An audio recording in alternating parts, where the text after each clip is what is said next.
구약 성경을 보면은 미가 선지자라는 한 사람이 있습니다.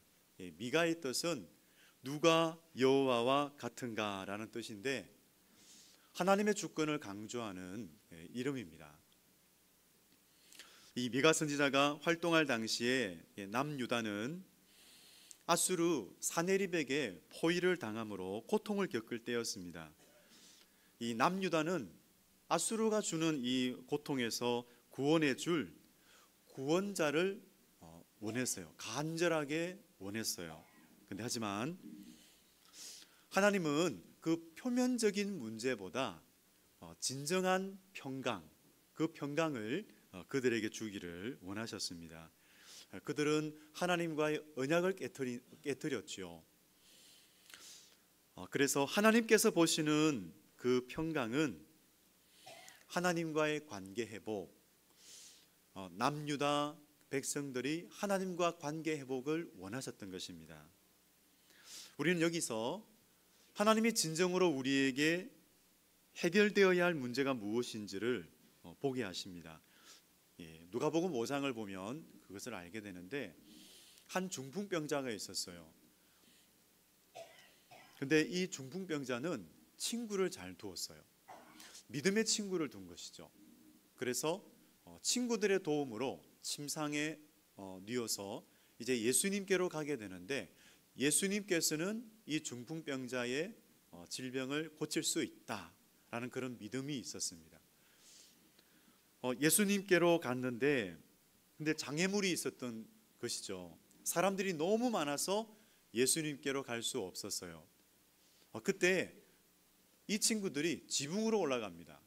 그 중풍병자의 침상을 가지고 지붕 위에 올라가서 이제 지붕을 뜯어서 예수님께로 그 침상을, 그 중풍병자를 예수님 앞으로 내려놓아요.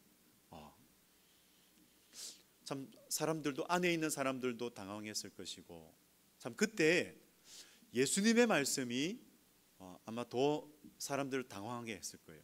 예수님께서는 그 중풍병자를 보면서 이렇게 말씀하세요. 이 사람아, 내 죄 사함을 받았느니라 라고 말씀하신 것이죠. 사람들은 중풍병자의 질병을 고쳐주기를 원하셨는데 예수님은 죄 사함을 선포하셨어요. 그리고 나서 중풍병자에게 말하죠. 일어나 내 침상을 가지고 집으로 가라, 이렇게 명령하셨어요. 근데 정말 기적이 일어났습니다. 침상을 들고 그 중풍병자는 나아서 걸어갑니다. 그런데 예수님께서는 그 중풍병자의 핵심이 되는 문제를 알고 있었어요. 그러니까 영혼의 문제를 먼저 다루신 것입니다. 우리는 이 사건을 통해서 예수님께서는 죄인을 향하여 그 죄인이 가진 가장 핵심적인 문제, 가장 중대한 문제를 알고 계시고 그것을 다루셨다라는 거예요. 그래서 문제 해결의 핵심은 하나님과의 관계 회복에 있습니다. 저는 이 문장이 떠올랐을 때 한 사람이 생각이 났어요. 야곱입니다. 야곱은 형 에서를 너무나 두려워했어요. 그래서 형 에서를 다시 만나려고 했을 때 너무 두려워했는데 하나님의 은혜로 아주 평안히 만나게 되고 이제 평안히 헤어지게 돼요. 그리고 나서 야곱은 평안히 가나안 땅 세겜 성읍으로 들어가요.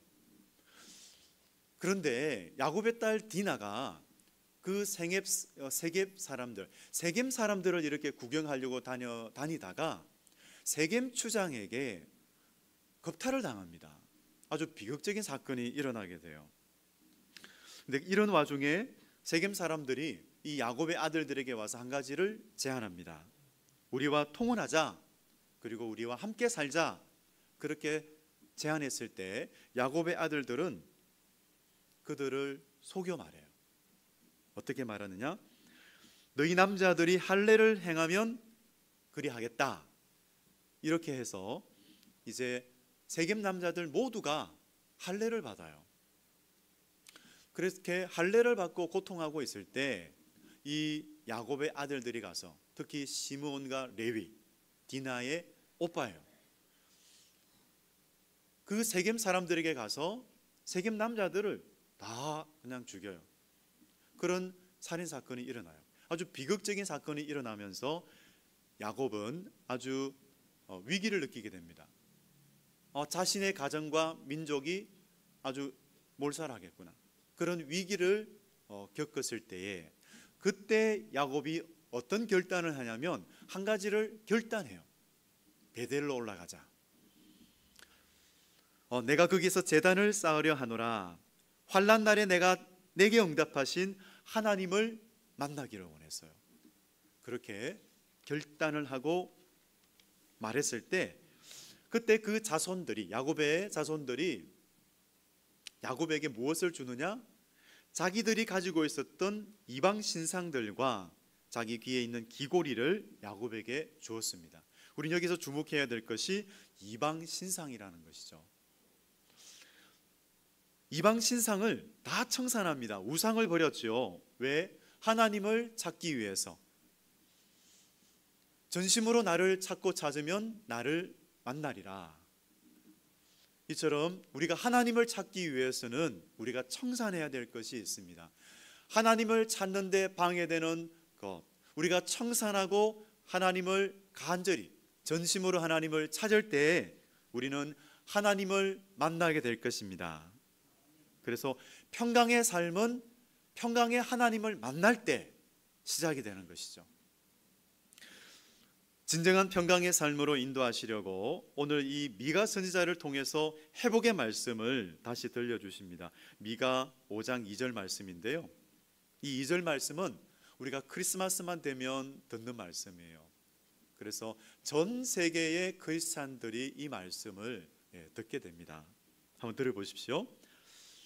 베들레헴 에브라다야, 너는 유다 족속 중에 작을지라도 이스라엘을 다스릴 자가 내게로 나올 것이라. 그의 근본은 상고의 영원에 있느니라.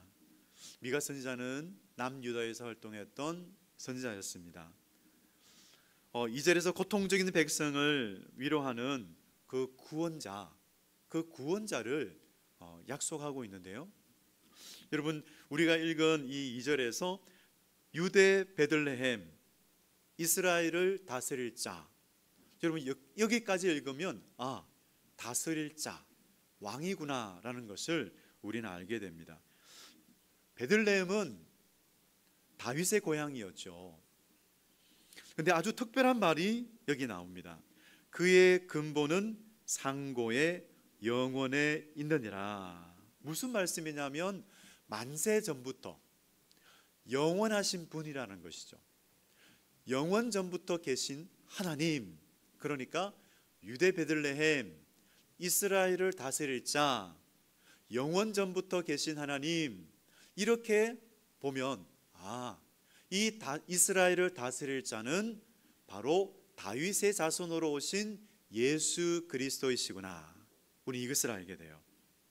이처럼 이 미가 선지자가 예언한 대로 예수님은 처녀 마리아를 통해서 성육신하게 되었습니다. 그 말씀이 마태복음 1장 20절 21절 말씀입니다. 우리 같이 한번 읽겠습니다. 시작. 이 일을 생각할 때에 주의 사자가 현몽하여 이르되 다윗의 자손 요셉아, 내 아내 마리아 데려오기를 무서워하지 말라. 그에게 잉태된 자는 성령으로 된 것이라. 아들을 낳으리니 이름을 예수라 하라. 이는 그가 자기 백성을 그들의 죄에서 구원할 자이심이라 하니라. 아멘. 마태복음에 의하면 이스라엘을 다스릴 자가 어떤 이름을 가졌는가? 예수. 예수의 뜻은 구원자, 그리고 여호와께서 구원하신다라는 뜻입니다. 근데 이 예수와 같은 이름을 가진 구약 인물이 있는데 그 인물의 이름은 여호수아. 그래서 여호수아의 헬라식 이름이 예수, 이렇게 부릅니다. 참 오늘 마태복음 우리가 읽은 대로 이름을 예수라 하라. 이는 그가 자기 백성을 그들의 죄에서 구원할 자이심이라. 예수님께서 온 인류 가운데 어떤 분이신가, 누구이신가를 알려주고 계십니다. 예수는 그들의 죄에서 구원할 자이십니다. 예수님은 우리를 죄에서 구원하신 분이십니다. 아멘. 이 귀하신 구원자 예수님을 미가 선지자는 두 가지 모습으로 그리고 있어요. 이 두 가지 모습이 묶여 있어요. 그러니까 영원한 장소에 계셨던 분인데 작고 작은 동네 베들레헴에 태어나신 거예요. 그 베들레헴에 오신 겁니다. 그리고 또 큰 위엄과 영광을 가지신 분인데 약하고 낮고 천한 자리에, 그리고 연약한 몸, 인간의 몸, 그 사람이 되셔서 오셨습니다. 그래서 우리 예수님께서 오늘 이 자리에서 우리의 예배 가운데 여기에 계심을 믿습니다. 우리 한 사람 한 사람 가운데 성령을 통하여 함께하고 계심을 믿습니다. 그런데요, 예수님은 인간이 되심으로 우리와 똑같은 처지가 되신 거예요. 그러니까 우리를 잘 아시죠. 공감하세요. 그런데 그냥 우리와 똑같은 처지만 되신 것이 아니라 그분은 능력이 많으세요. 그분은 건질 수 있는, 구원하실 수 있는 능력이 있으세요. 그래서 이 낮은 자리에 오신 그 회복자를 미가 선지자는 5절 상반절에서 이렇게 말합니다. 이 사람은 평강이 될 것이라. 여러분, 이 평강은 단지 전쟁이 끝나서 누리는 그런 평강, 전쟁에서 벗어나서 누리는 그런 평강과는 다른 거예요. 뭘까요?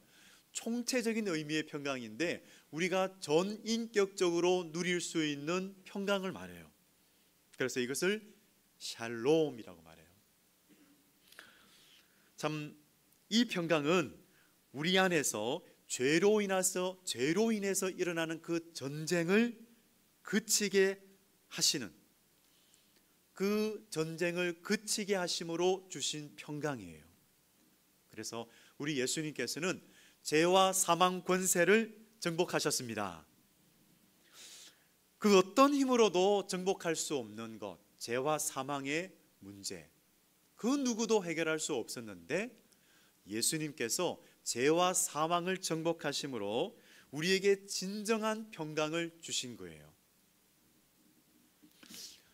여러분, 팍스 로마나라는 말이 있습니다. 이 말은 로마의 평화라는 말인데, 로마 제국이 이제 정복 전쟁을 중단하고 이제 평화의 시대를 맞이하게 되는데, 오늘날로 또 말하면 태평성대를 이루는 그런 시간, 아마 로마에서 태평성대를 이루는 그런 시간이었던 것 같습니다.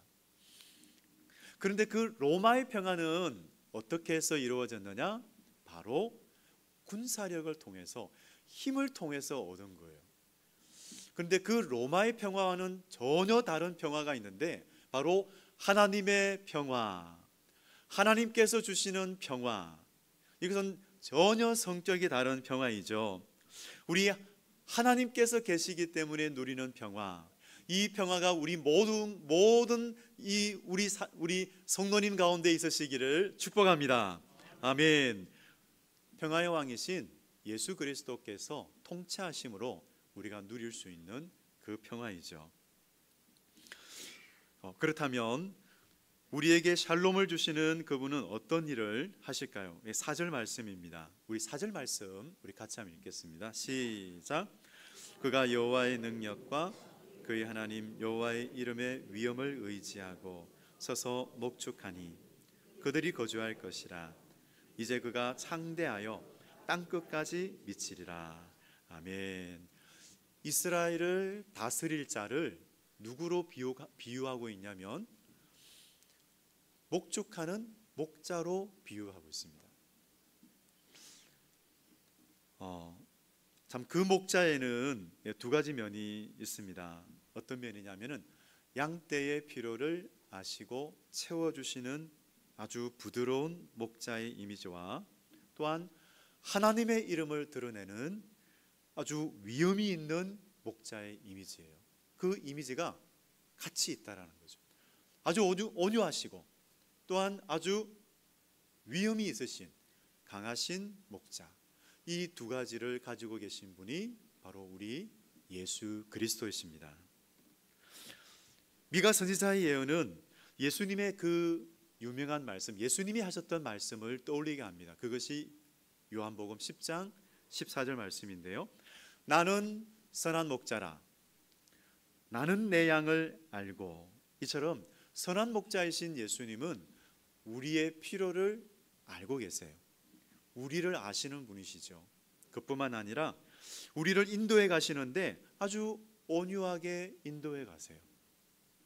여러분, 예수 그리스도께서, 선한 목자이신 예수 그리스도께서 인도해 가실 때, 아주 온유하게 인도해 가실 때 예수님이 원하시는 것이 뭘까요?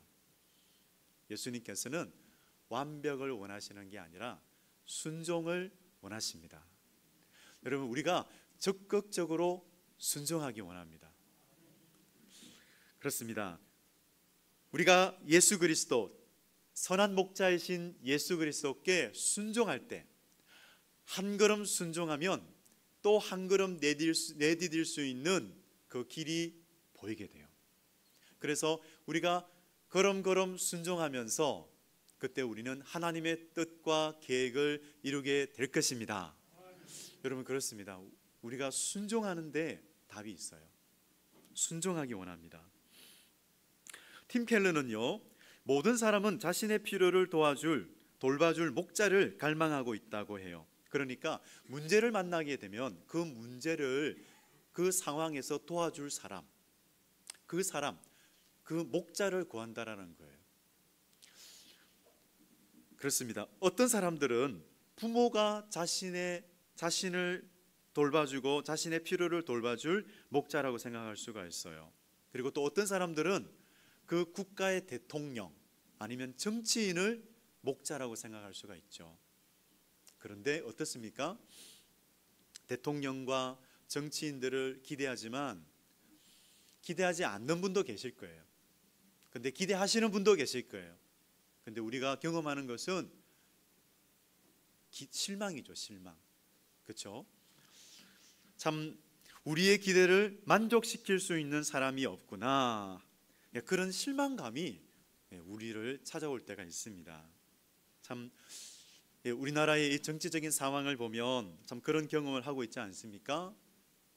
분노가 나기도 하고 또 슬프기도 하고 그렇습니다. 그런데 성도 여러분, 지금 이 시간은 기도할 때입니다. 사탄은요, 교회로 하여금 기도하지 못하게 만들어요. 그래서 다른 곳에 정신을 다 쏟게 만들어요. 성도 여러분, 지금은 기도할 때입니다. 그렇습니다. 나라를 위해서 기도할 때입니다. 교회를 위해서도 기도해야죠. 또한 나라를 위해서도 기도해야 될 때입니다.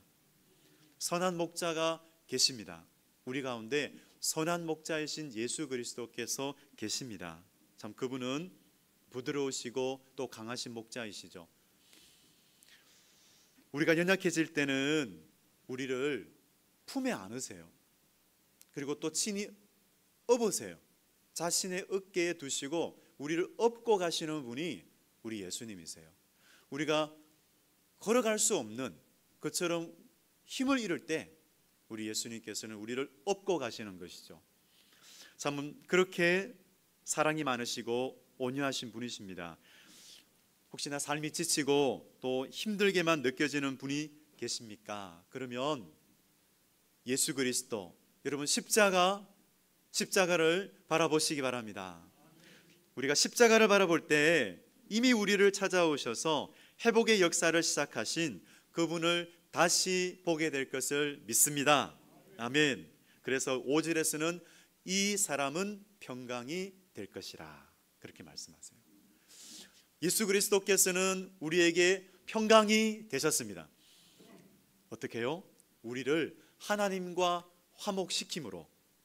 그래서 이렇게 말씀하세요. 곧 우리가 원수 되었을 때에 그의 아들의 죽으심으로 말미암아 하나님과 화목하게 되었은즉, 우리가 예수 그리스도를 나의 주님, 나의 구원자로 영접하고 죄를 회개했을 때 우리는 하나님과 화목하게 되었습니다. 우리는 하나님의 자녀가 되었지요. 또 거기에서 멈추지 않습니다. 하나님과 화목하게 된 사람은 또 하나 더 나아가요. 그 사람은 자기 자신과도 화목하게 되는 거예요. 자기 자신과 화목하지 않은 사람은 평강의 삶을 누릴 수가 없어요. 그런데 하나님께서는 하나님과 화목하게 된 사람은 자기 자신과도 화목할 수 있는 그런 은혜를 베풀어 주시죠. 굿 윌 헌팅이라는 영화를 본 적이 있습니다. 이 주인공 윌 헌팅은 MIT 공대의 청소부인데 머리가 너무 좋아요.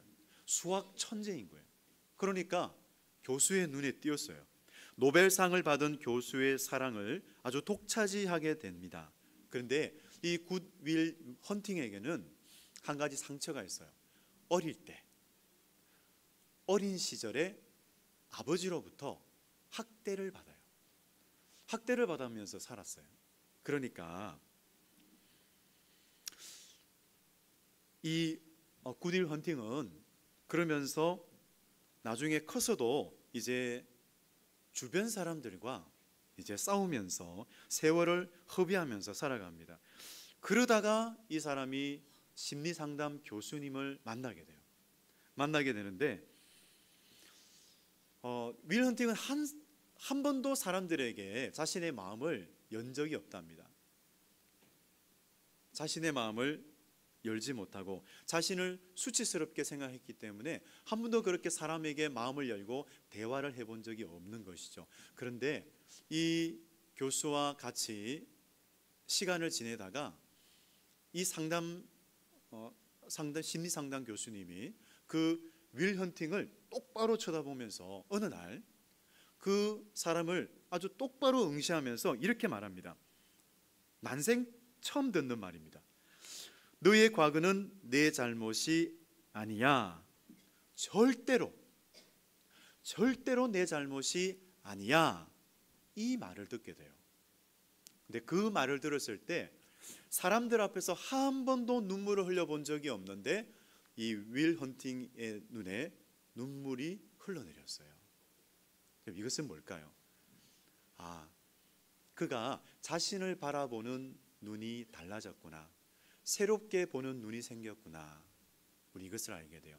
왜냐하면 여러분 이것을 좀 말씀드리겠습니다. 어릴 때는 정서적이고 심리적인 경계선이 약합니다. 그러니까 어린 시절에 학대를 받잖아요. 그렇게 되면 자기에게 문제가 있어서 자기가 잘못해서 학대를 받는다라고 생각하는 거예요. 근데 그 경험과 그 기억이 계속해서 클 때까지 남아있는 거예요. 그래서 자신은 못난 사람이구나, 수치심이 그 사람을 지배하고 있었던 것이죠. 그런데 그 교수의 한마디, 내 과거는 내 잘못이 아니야. 절대로 너의 잘못이 아니야. 이 말을 들었을 때 이 사람에게 새로운 관점으로 자신을 볼 수 있는 그런 눈이 열렸던 것이죠. 여러분, 우리가 예수 그리스도를 만날 때에 이것보다 더 놀라운 일들이 일어나는 것을 믿습니다. 왜냐하면 예수 그리스도께서는 우리를 있는 모습 그대로 사랑하시고 예수 그리스도께서 그 사랑으로 말미암아서 예수님께서 우리에게 주시는 그 사랑으로 말미암아서 우리는 새로운 관점으로 우리 자신을 볼 수 있고 새로운 관점으로 다른 사람을 볼 수도 있으며 세상을 바라보는 눈이 달라지기 때문입니다. 우리 사랑하는 성도 여러분, 정말 그 눈을 가지고 살아가시기 바랍니다. 참, 내 이웃을 내 몸처럼 사랑하라. 그 말씀은 내 몸을 내 자신을 사랑하는 사람, 건강한 자기 사랑을 가진 사람이 다른 사람도 사랑할 수 있습니다. 그래서 하나님과 화평하게 되신 우리 성도 여러분, 그런 건강한 자기 사랑을 가지고 우리 지체를 사랑하고 주변 사람들을 사랑하는 그런 하나님의 사람 되시기를 주님의 이름으로 축원드립니다. 아멘. 기도하겠습니다. 하나님